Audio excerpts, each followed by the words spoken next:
මෙයා අපේ නංගිට ලව් කරනවා වගේ නේ. මොනවද වගේ? වගේ නෙමෙයි ඔව්. අම්මා මාළු චණ්ඩිය කළානේ. බල ලැජ්ජාද මිනිහ බෝක් ගන්න läගගෙන ලව් කරන්නේ. මගේ නංගිව දරවට්ටගෙන. අඩෝ ගොකුලවා. නංගි බෝකලන්ගේ පැත්තකට යන්න. පැත්තකට යන්න.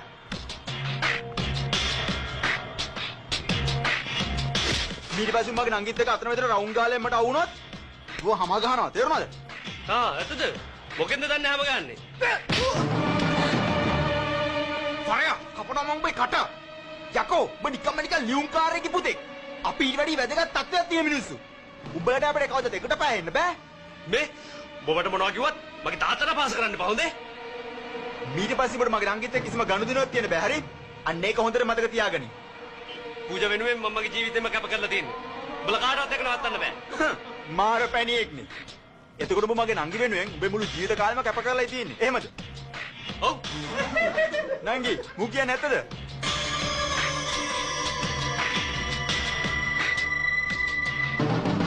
ඒ කියන්නේ උඹ මගේ නංගි වෙනුවෙන් උඹේ ජීවිතේ පරදුවට තියාරි ඕන දෙයක් කරනවා. ඔව්.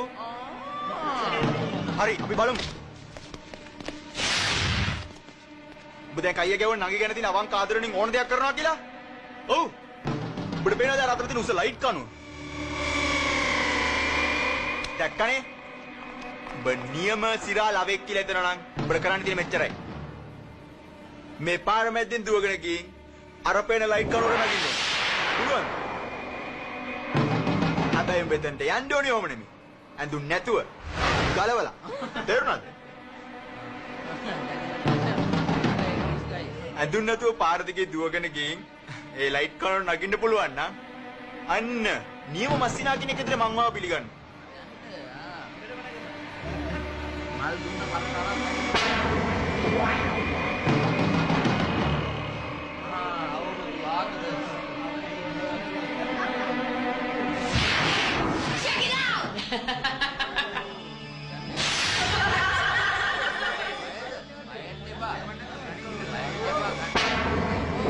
මොකද කියන්නේ චණ්ඩියා?